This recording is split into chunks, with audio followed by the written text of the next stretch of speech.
Alright, I'm back with another Destiny 2 video, and we are dipping back into the series of interviews that the narrative team has given to a bunch of sites. There's been some news made out of that already, but with Shack News, for some reason, there was a whole section focused on the Vex.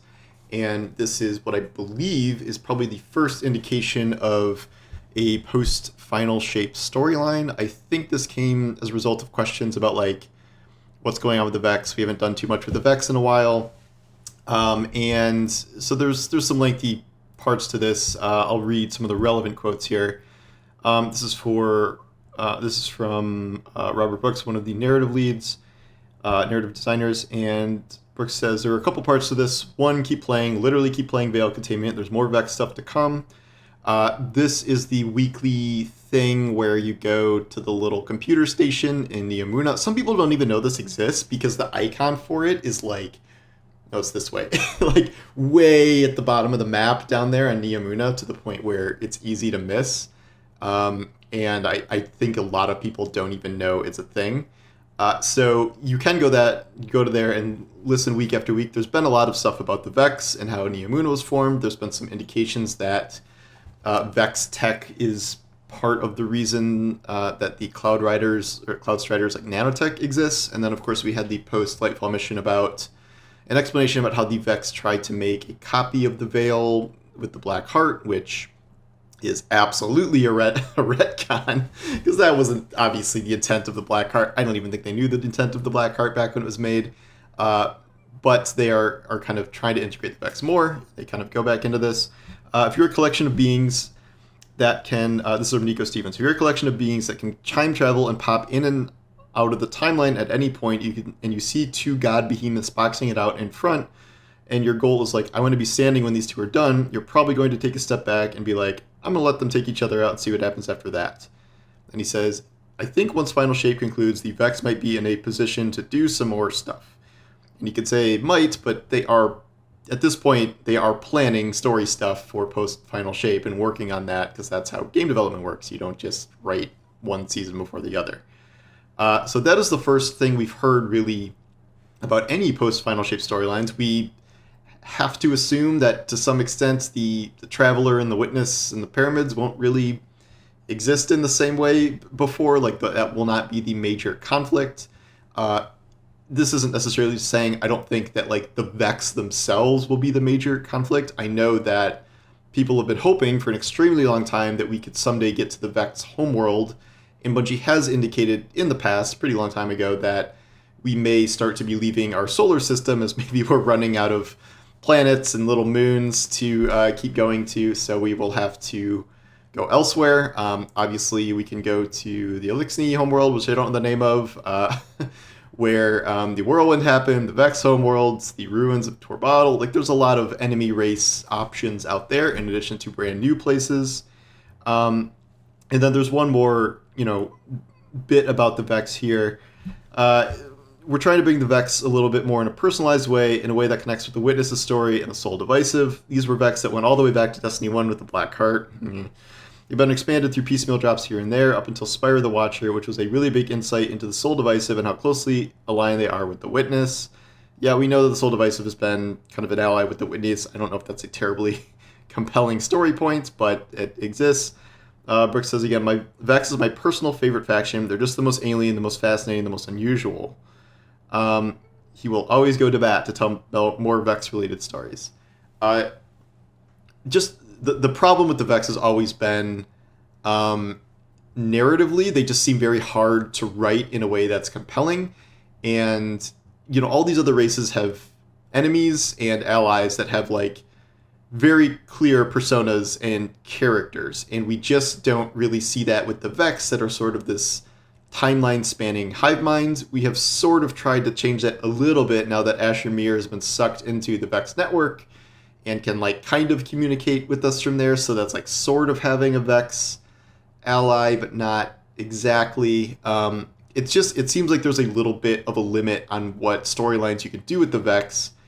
Trying to think back to, the storylines that have involved the Vex, it's just, they don't really seem like much more than, like, an enemy to get past. Like, Curse of Osiris, the prominently featured storyline there was the Vex.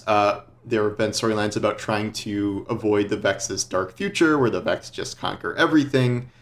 Season of the Splicer was very Vex focused, except the character development there was about Mithrax, not really the Vex, who were just standing in our way for things. We have the recent, Neomuno Lightfall stuff with the Excalibur mission. That's all Vex there. It's in the Vex network, and yet the story stuff there is also pretty minimal. And he's talking about the Vex integration into Spire the Watcher, but did anyone really come away from that thinking there was some mind-blowing components that was revealed about the Vex? I don't think so. So I think narratively it is difficult to produce a compelling Vex storyline. I'd like to see them try, but I'm a little concerned about that. But it's not just that. And I kind of touched on this in an article I wrote about this earlier today, where I think hearing this and hearing it's time to cycle back to the Vex again post Final Shape, I think people are just sort of hoping for a more all-encompassing kind of shake-up of things, where we always kind of do this. We're just going through this cycle of, okay, new season, which enemy race haven't we focused on in a while? New expansion, which enemy race haven't we focused on in a while? New dungeon, how many dungeons from this type of enemy do we have? We should do one with this type of enemy. And the problem is it's been 10 years now. And everyone was hoping, even back at Destiny 1, that we would start to get new enemy races introduced to Destiny. And I fundamentally believe, it's not remotely the same team now as it was back then, but I believe when the pyramids were first concocted, the idea was to have some sort of new invading army come with the pyramid ships. Instead, where we are now is the pyramid ships are just sort of the dead, empty remnants of the Witness's civilization. The Witness does not have its civilization in those ships, pouring out and invading us. Obviously, they combined into the Witness, and then the pyramids are just sort of, paracausal objects that can do things like put rings around the Traveler or blast our ships with lasers and things. Sometimes they have a disciple in them, like Rolk or Callus or whatever. But if they are filled with anything, it's existing races. It's usually Cabal. Sometimes it's Vex or Taken or whatever, the race, Hive, the races that are aligned with the Witness, but we never get new races. The closest thing we've ever gotten to a new race is the Taken, because narratively, technically, they're a new race, because once they get taken, they're not remotely who they were before. That was the most mechanical changes they'd ever done to altering a race. Even though all of them are using, existing character models, most of them have different abilities besides, I guess it's similar to the Scorn, too, because the Scorn were also a new race, but those were still based on existing models of enemies. But it's still modified Fallen. It is not necessarily a fully brand new race, and the Scorn, I would say, have been underutilized both narratively and in the game itself. So those are your kind of, quote, two new enemy races, and yet, from a narrative standpoint and from a mechanic standpoint, we have still not really seen a truly new race for the entire, decade that we're approaching of Destiny 1 and 2. And I think everyone is just hoping that, okay, the Final Shape is here, the Light and Darkness saga is over, it's time, it's really time to mix it up. We can't just keep fighting the same mix of enemies with, slight modifications. Lately, since the Scorn, the modifications have been okay, the Lucent Hive have 3 Light Bearer champions, and they have little moths that give them shields and blow up. For Lightfall, the, whatever they're called, Cabal, Darkness Cabal, have the little backpacks that fall off, and then you have to shoot the backpacks, or else there's a shield. These are very minor tweaks. The Elixni Forsaken, where a couple of them, or not Forsaken, Elixni stasis users, where a couple of them had stasis powers and could freeze you, but it's just not quite what I think people are hoping to see. And so what it feels like is going to happen is, if we're talking about circling back to the Vex again, and we're just continuing this cycle, that my theory, again, is that we will probably have at least another trilogy of Destiny 2 expansions. So that would take us 2024 is the final shape, so 25, 26, 27. Each of those years would have a new Destiny 2 based expansion, and I do not think that, judging by what we're doing now, judging by Destiny 2 and its age and the engine and all of this stuff, I don't think we would be presented with a new race during that time period. So that is another 3 years. We're going into what, year 12 or 13 or something by that point. And my theory has always been that if Destiny does do a big reset, a big new game, a big reset, it will be, which I think this would be around the start of the next console generation. And so it would be some sort of like generational upgrade, because technically we're still on, this all began last generation essentially. So, if not some crossover with before that, but I don't think we're going to get a big reset like that until even more years from now. And I just think that we need something more different than what we keep getting. Like, again, if the closest thing to a new race we got is the Scorn from Forsaken, that was still, 3-4 expansions ago now? If I'm losing track, but I think that was Shadowkeep, Beyond Light, Witch Queen, Lightfall. So it was 5th. It was 5 expansions ago. And we've just not had anything close to that since. And even then, that was not technically a new enemy race based on old model rigging, based on an existing race that was just sort of warped and modified. I just don't think it is everyone's always saying Destiny players demand too much. They always want too much, and they'll never be satisfied. After 10 years of the franchise, I don't think it is an unreasonable ask to shake things up by adding a new enemy faction to things. I get that there are a lot of factions now. They've done some modification. They've added some new units. They've done some, quasi new races based on old models. But I really do hope that this is something that's coming. And it feels like we have been saying this for 7-8 years at this point, because once we kind of got the main races, they're okay, what's next? What's next?